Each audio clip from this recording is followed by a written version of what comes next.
और फिर जब उस मेयर को श्रद्धांजलि दी जाती है तो वेडनेसडे भी वहाँ आती है, क्योंकि वेडनेसडे को लगता है जिसने भी मेयर को मारा होगा उनका कातिल उनके फ्यूनरल में तो ज़रूर आया होगा।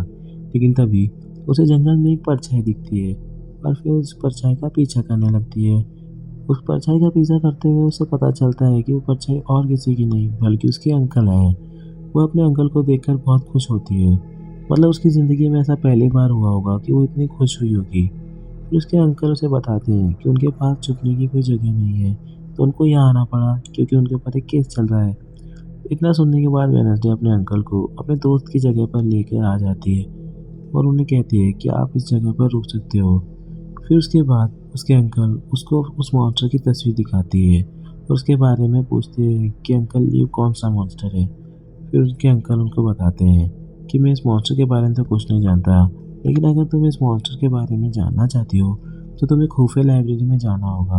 वहाँ एक तिजोरी है, उस तिजोरी में एक किताब है, उसमें ज़रूर इस मॉन्स्टर के बारे में लिखा होगा। उसके बाद वेडनेसडे आधी रात को खुफिया लाइब्रेरी में जाती है और वह वहाँ जाकर देखती है कि जेवियर पहले से ही वहाँ पर था। तभी वेडनेसडे जेवियर को बोलती है कि जहाँ जहाँ भी मॉन्स्टर आया है वहाँ मुझे तुम दिखे हो, तो कहीं ना कहीं वो मॉन्स्टर तुम ही हो। यह सुनकर जेवियर को गुस्सा आ जाता है और फिर वो गुस्से में वहाँ से चला जाता है। उसके बाद वेडनेसडे के अंकल वहाँ आ जाते हैं और तिजोरी में से उस किताब को निकाल लेते हैं। उस किताब में उस मॉन्स्टर की सारी जानकारी मिल जाती है। उस किताब में बताया है कि मॉन्स्टर सिर्फ अपने मास्टर की ही बात मानता है और अपने मास्टर के अलावा अपनी मर्जी से कभी कुछ नहीं करता। वो अपने मास्टर का सिर्फ एक गुलाम है।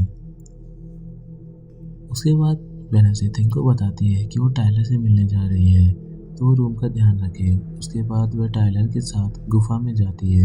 वहाँ जाकर उसे पता चलता है कि टायलर ने गुफा को सजा रखा था क्योंकि वह उसे प्रपोज करने वाला था। और फिर उसके बाद जब अपने रूम में वापस आती है तो वो देखती है कि जैसे कि उसके रूम में कोई तूफान आया था। वो देखती है कि उसकी सारी चीज़ें इधर उधर बिखरी हुई है और उसकी डायरी भी वो चुरा कर ले गया था। फिर देखती है कि थिंग पर किसी ने जानलेवा हमला किया था और उस पर चाकू मारकर किसी ने उसको दीवार पर चिपका दिया है। और फिर उसको लेकर अपने अंकल के पास जाती है ताकि वह उसे ठीक कर सके। उसके अंकल उसे बार बार शॉक ट्रीटमेंट देते हैं और उसे ज़िंदा करने की कोशिश करते हैं, लेकिन कोई असर नहीं हो रहा था। जब वेडनेसडे बहुत ज़्यादा रोने लग गई थी तब थिंग में जान वापस आ गई थी क्योंकि वह उसे रोता हुआ नहीं देख सकता था। उसके बाद वह थिंग से वादा करती है कि तुम्हारी हालत जिसने भी की थी उसे इसकी कीमत अपनी जान दे के चुकानी होगी। उसके बाद वेडनेसडे प्रिंसिपल के पास जाती है और कहती है कि मेरे कमरे में किसी ने तोड़फोड़ की है और मेरी चीज़ें भी गायब है और वह किताब भी गायब है जो मैंने खुफिया लाइब्रेरी में से ली थी।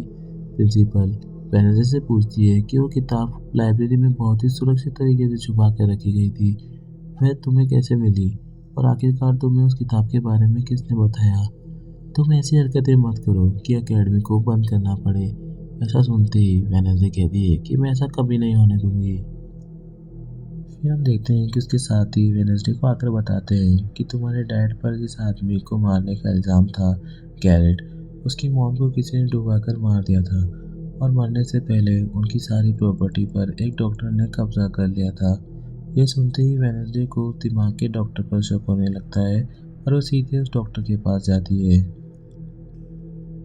वो डॉक्टर को जाकर कहती है कि मैं जानती हूँ तुम गैरेट की वही बहन हो जो मैंने उस दिन उस फोटो में देखी थी, और तुम यहाँ पर मेरी फैमिली और मुझसे बदला लेने आई हो, और तुम ही हो जो उस मॉन्स्टर की मास्टर हो, और तुम ही मुझसे इन सब लोगों की हत्याएं करवा रही हो। लेकिन मैं तुम्हें अपने मकसद में कामयाब होने नहीं दूंगी। और इतना बोलकर वो वहाँ से चली जाती है। डॉक्टर को बिल्कुल समझ नहीं आता है कि वेडनेसडे क्या बात कर रही है। वह सीधे प्रिंसिपल को फ़ोन करती है और कहती है कि वेडनेसडे यहाँ पर आई थी और पता नहीं अजीबोगरीब बातें कर रही थी, और उतने में ही वो मॉन्स्टर वहाँ आ जाता है और डॉक्टर को तड़पा के मार देता है। अब जब डॉक्टर की मौत हो चुकी थी तो शक किसी जेवियर पर जाती है। तो वेडनेसडे सीधा जेवियर के कैबिन में जेवियर से मिलने जाती है। उसे वहाँ पर मरे हुए लोगों की कुछ चीज़ें मिलती है जिससे उसका शक यकीन में बदल जाता है, तो वो जेवियर को गिरफ्तार करवा देती है।